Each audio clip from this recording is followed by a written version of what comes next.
customs. Swearing on the Bible. You understand that shit? They tell you to raise your right hand, place your left hand on the Bible.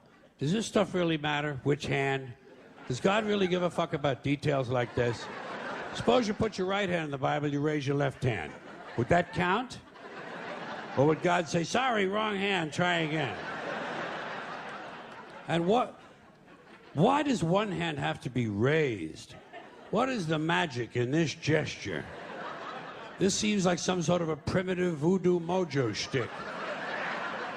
Why not put your left hand on the Bible, let your right hand hang down by your side? It's more natural. Or put it in your pocket. Remember what your mother used to say? Don't put your hands in your pockets. Does she know something we don't know? Is this hand shit really important? Well, let's get back to the Bible, America's favorite national theatrical prop.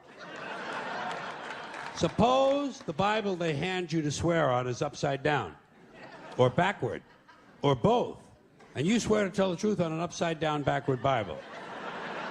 Would that count? Suppose the Bible they hand you is an old Bible and half the pages are missing. Suppose all they have is a Chinese Bible in an American court, or a Braille Bible and you're not blind. Suppose they hand you an upside-down, backward Chinese Braille Bible with half the pages missing.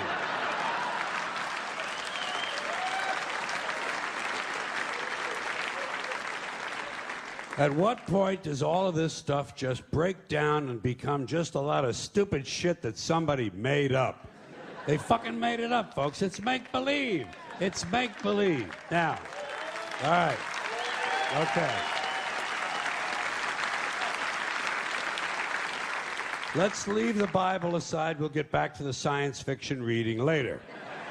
The more important question is, what is the big deal about swearing to God in the first place? Why does swearing to God mean you're going to tell the truth? Wouldn't affect me. If they said to me, you swear to tell the truth, the whole truth, and nothing but the truth, so help you God, I'd say, yeah. I'll tell you about as much truth as the people who wrote that fucking Bible. How do you like that? Huh?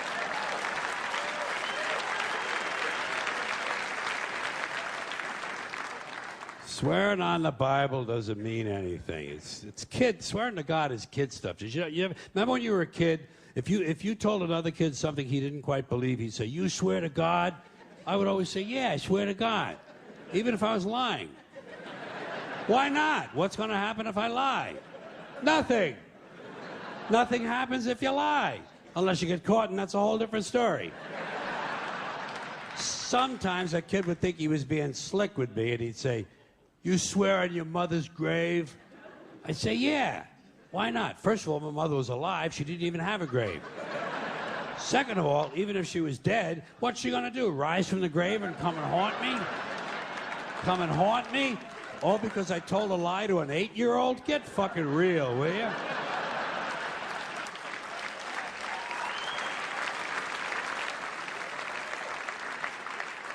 Sometimes I would say, I swear on my mother's tits. Kids are impressed with things like that. I mean, I don't care about my mother's tits either. I don't care if they fell off. Fuck her. Not my problem. They're your tits, Ma. You keep an eye on them. Swearing to God doesn't mean anything. Swearing on the Bible doesn't mean anything. You know why? Because Bible or no Bible, God or no God, if it suits their purposes, people are going to lie in court. The police do it all the time. All the time. Yes, they do.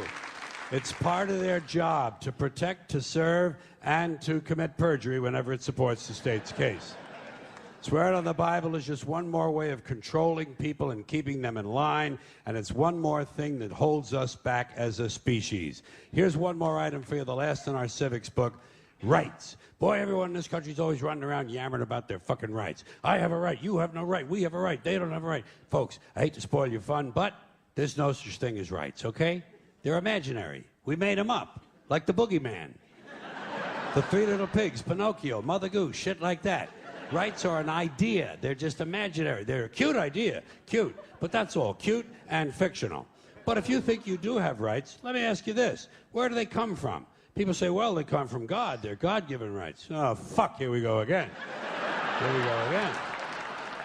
The God excuse, the last refuge of a man with no answers and no argument. It came from God. Anything we can't describe must have come from God. Personally, folks, I believe that if your rights came from God, he would have given you the right to some food every day, and he would have given you the right to a roof over your head. God would have been looking out for you. God would have been looking out for you. You know that? He wouldn't have been worried about making sure you have a gun so you can get drunk on Sunday night and kill your girlfriend's parents. But let's say it's true. Let's say God gave us these rights. Why would he give us a certain number of rights? The Bill of Rights in this country has 10 stipulations, okay? 10 rights. And apparently God was doing sloppy work that week because we've had to amend the Bill of Rights an additional 17 times. So God forgot a couple of things like slavery. Just fucking slipped his mind. But let's say God gave us the original 10. He gave the British 13. The British Bill of Rights has 13 stipulations.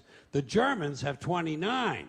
The Belgians have 25. The Swedish have only 6. And some people in the world have no rights at all. What kind of a fucking goddamn God-given deal is that? No rights at all? Why would God give different people in different countries different numbers of different rights? Boredom? Amusement? Bad arithmetic? Do we find out at long last, after all this time, that God is weak in math skills? Doesn't sound like divine planning to me. Sounds more like human planning.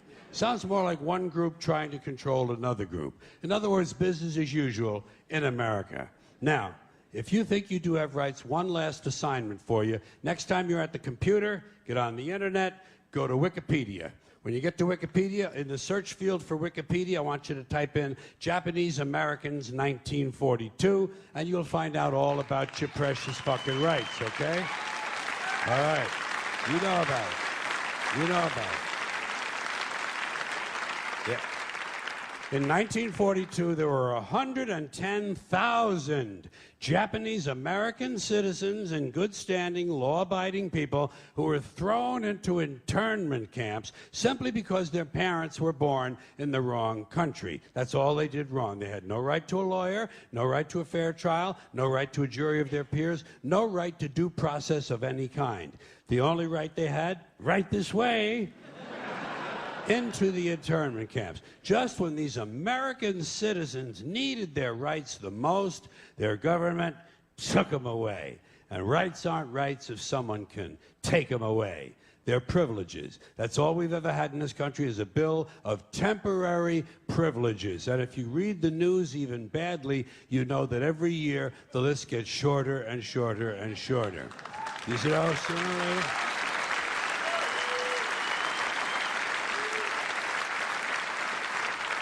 Yeah. Sooner or later, the people in this country are going to realize the government does not give a fuck about them. Government doesn't care about you or your children or your rights or your welfare or your safety. It simply doesn't give a fuck about you. It's interested in its own power. That's the only thing, keeping it and expanding it wherever possible. Personally, when it comes to rights, I think one of two things is true. I think either we have unlimited rights or we have no rights at all. Personally, I lean toward unlimited rights. I feel, for instance, I have the right to do anything I please. But if I do something you don't like, I think you have the right to kill me. So where are you going to find a fairer fucking deal than that? So the next time some asshole says to you, I have a right to my opinion, you say, oh yeah? Well, I have a right to my opinion, and my opinion is you have no right to your opinion. Then shoot the fuck and walk away. Thank you.